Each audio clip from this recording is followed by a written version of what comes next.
Nah, sekarang kita masuk ke Hakim Pengadilan Pajak ya teman-teman. Hakim Pengadilan Pajak diangkat oleh Presiden dari daftar nama calon yang diusulkan oleh Menteri Keuangan setelah mendapat persetujuan Ketua Mahkamah Agung. Nah, untuk menjadi Hakim Pengadilan Pajak, pasti ada syarat-syaratnya dong. Apa aja sih syaratnya? Jadi, singkatnya, ada beberapa hal penting yang perlu diingat nih, seperti syarat sebagai warga negara Indonesia, takwa kepada Tuhan dan setia, syarat keahlian perpajakan, syarat bebas dari tindak pidana, juga syarat sehat jasmani dan rohani. Tapi intinya semuanya penting kok.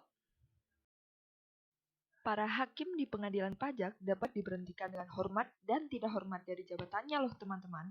Alasan diberhentikan dengan hormat apa aja sih? Ternyata ada 4 alasannya. Lalu, apa aja alasan diberhentikan dengan tidak hormat?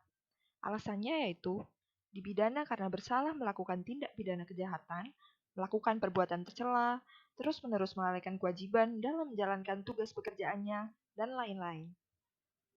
Pemberhentian diajukan setelah yang bersangkutan diberi kesempatan secukupnya untuk membela diri di hadapan Majelis Kehormatan Hakim. Sekarang kita beralih ke kekuasaan pengadilan pajak. Kalian ingat nggak nih teman-teman? Pengadilan pajak merupakan pengadilan tingkat pertama dan terakhir dalam memeriksa dan memutus sengketa pajak. Karena itu, putusan pengadilan pajak tidak dapat diajukan gugatan ke peradilan manapun. Susunan pengadilan pajak terdiri dari ketua, wakil ketua, sekretaris, wakil sekretaris, sekretaris pengganti atau panitera pengganti yang diangkat untuk masa jabatan selama 5 tahun dan dapat diperpanjang untuk 1 kali masa jabatan.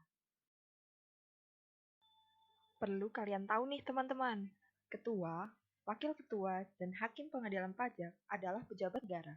Sedangkan sekretaris atau wakil sekretaris atau sekretaris pengganti dan pegawai sekretariat pengadilan pajak adalah pegawai negeri sipil.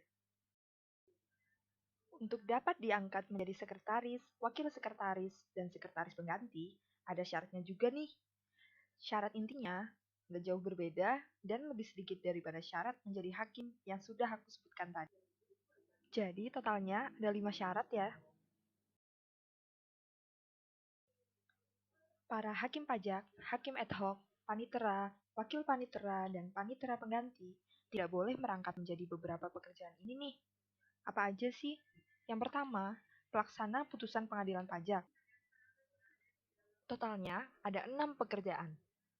Larangan sebagai pengusaha tidak berlaku bagi hakim ad hoc.